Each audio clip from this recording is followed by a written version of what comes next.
Nos anos 2006 e 2007, a rádio de notícias Band News FM pediu que o escritor e jornalista Manuel Carlos Caran escrevesse uma crônica por semana. Foi assim que surgiram as Crônicas de Alírios do Sul, lidas pelo próprio Caran no fim da tarde de toda segunda-feira. Eu sou Bruno Caran, filho do autor, e trago nesse podcast algumas crônicas e curiosidades sobre elas. 20 de agosto de 2007.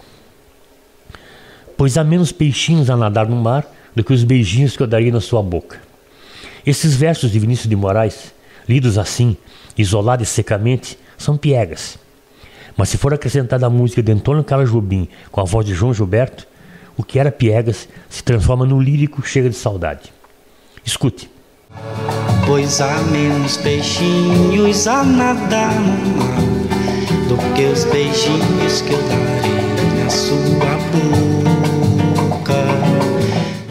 A fronteira entre o piegas e o lírico é de uma sutileza perigosíssima, mas a música transforma o piegas em lírico.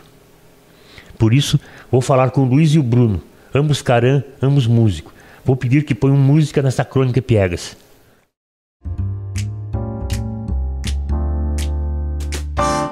No episódio de hoje do podcast que fala sobre as Crônicas de Alírios do Sul, eu trouxe para você essa crônica piegas, da qual eu tive participação ativa.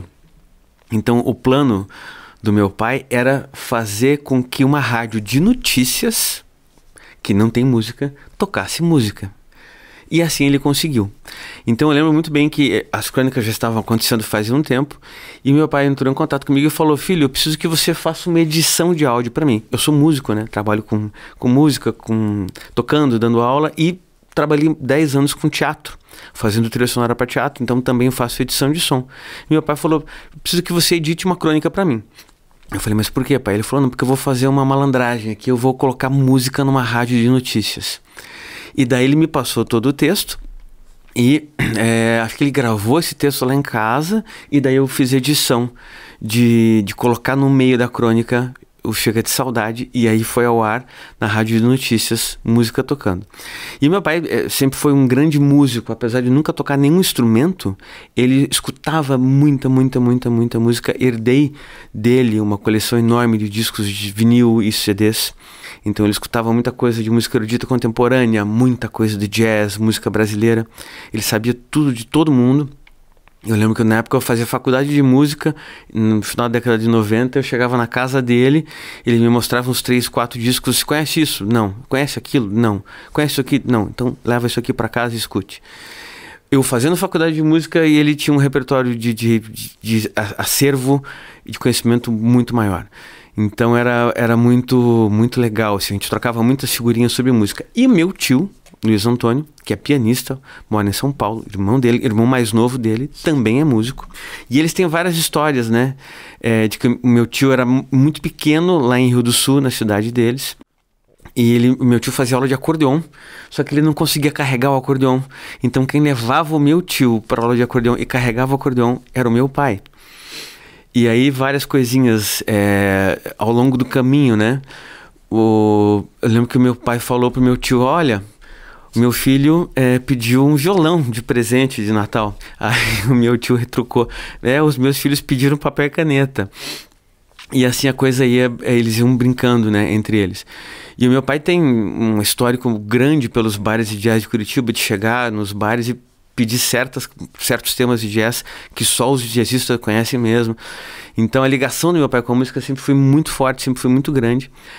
Meu pai sempre gostou de música brasileira, ele sempre teve um apreço especial por bossa nova.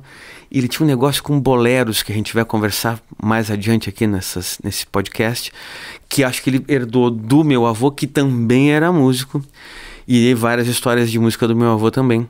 Então essa crônica, para mim, ela tem uma coisa familiar muito forte, minha, do meu pai e do meu tio. Uma vez estávamos os três na cozinha da casa dele conversando, e chega a Kátia, a esposa do meu pai, e fala: Caran. Os três olham e falam: o quê? E assim fica esse comentário piegas, né? Com a intenção de soar lírico. a fronteira, como meu pai disse, muito, muito estreita entre uma coisa e outra, mas acho que as lembranças que eu tenho dessa crônica e de toda a história musical que envolve são líricas, são piegas, são sei lá o que for, mas são muito bonitas. Crônicas de Alhures do Sul é um projeto realizado com recursos do Programa de Apoio e Incentivo à Cultura, Fundação Cultural de Curitiba e da Prefeitura Municipal de Curitiba. Realização: Editora Arte e Letra. Produção: Cris Nagel. Mediação literária: Carla Vittini. Captação de recursos: Sauí Responsabilidade Social. Incentivo: Universidade Positivo e Colégio Positivo. Lei de Incentivo à Cultura, Fundação Cultural de Curitiba e Prefeitura Municipal de Curitiba. Captação e edição de áudio: Alex Barbosa, Insólito Produções. Este e outros episódios estarão disponíveis no Spotify e YouTube toda segunda e quarta-feira.